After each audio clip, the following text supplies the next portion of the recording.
My background is idiosyncratic, just like almost everyone else's that I've ever met working at a VC period, let alone a junior role at a venture capital firm. I went to New York University. I studied finance undergrad. Afterwards, I did a year of M&A.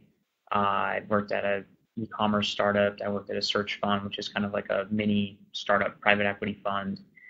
And so that was kind of the first 2 years out of school.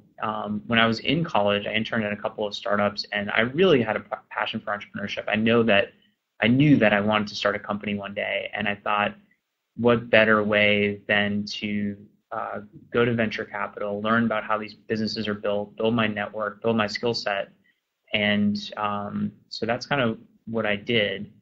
I found the job that I actually ended up landing. I found a posting on Dustang, which is just this job board.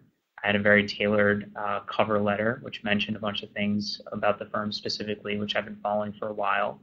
And then in my interview, looking back on it, I guess it was there were a couple of things that stood out to me that were aligned with how the firm thought about things. So I had kind of mapped out on my blog an industry roadmap around where to invest your money these days with all these things like Lending Club and alternative places to put your money. And they had a term called industry roadmaps. I had some sourcing experience at the search fund and some sales experience in undergrad working in sales. And so that was important. I'd been investing since I was in fifth grade. I opened up a brokerage account and kind of loved that. And so I knew how to think about companies and finance. And so that's kind of how I got it. I was super lucky.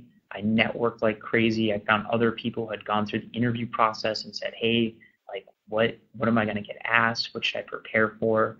And at the same time, I was interviewing at a couple of other firms. I think that these recruiting processes, just like when you're trying to raise money for a venture capital firm, if an entrepreneur only has one option, it's going to be tough to raise money. You really need to bring two people to the table at the same time and create a competitive deal dynamic, or else people are not going to jump because they don't have to, because they have 1,000 resumes of really qualified people. And if you don't have something else there, it's just they're not going to move fast enough. And so that's my advice there, and that's how I ended up in the industry.